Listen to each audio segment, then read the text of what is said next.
Being vulnerable with others is life's biggest challenge, whether that means opening up to a friend or taking someone back to your messy bedroom to get intimate with them.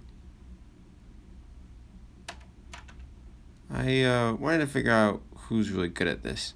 So after some research, I found that turns out animals and plants alike are unfortunately maybe a little bit too good at being vulnerable.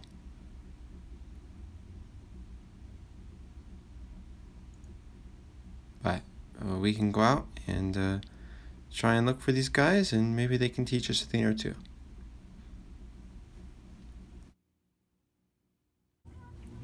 One of the hardest parts about being vulnerable is it invites people to walk all over you sometimes, and those scars can last the rest of your life.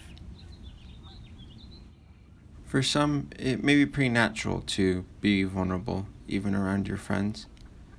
For others, though, you might find that they're not quite ready to put their butt in the air. Others still tend to seclude themselves and focus on making them look like a perfect image.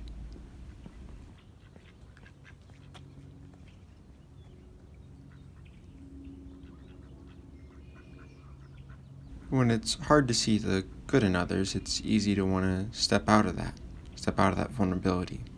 But nevertheless, we always find our way coming back, hoping that this time will be different, right? It's gotta be.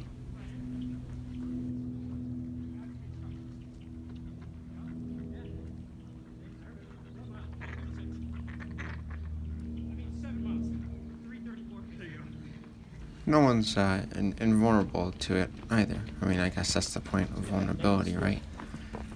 I even felt vulnerable recording a bunch of ducks as some really fit joggers ran by and talked about, I don't know, probably something a lot more interesting.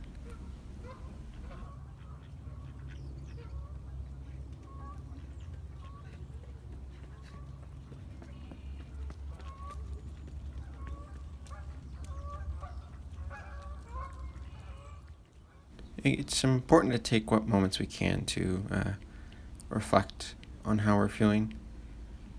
If we're feeling, scared, and that's actually a important step required in vulnerability. The nice thing about reflecting is that you can leave whenever you want. You can always, remember that your friends are just down the street and ready to welcome you with open arms. It's easy to get wrapped up in society's idea that being independent means you're strong. But if we look past that, it doesn't take long to find that actually allowing yourself to be open with others is a greater feat. It's easy to get caught up in letting our trauma define ourselves, thinking too much about times when we've been vulnerable and gotten hurt.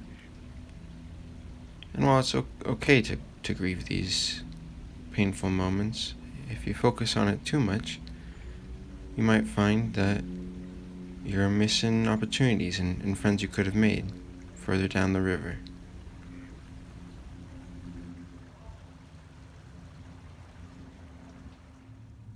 Thank you, friends, for giving me the greatest gift of all, which is letting me be vulnerable. And I hope you enjoyed reflecting on these lessons that nature can teach us. See you next time, friend.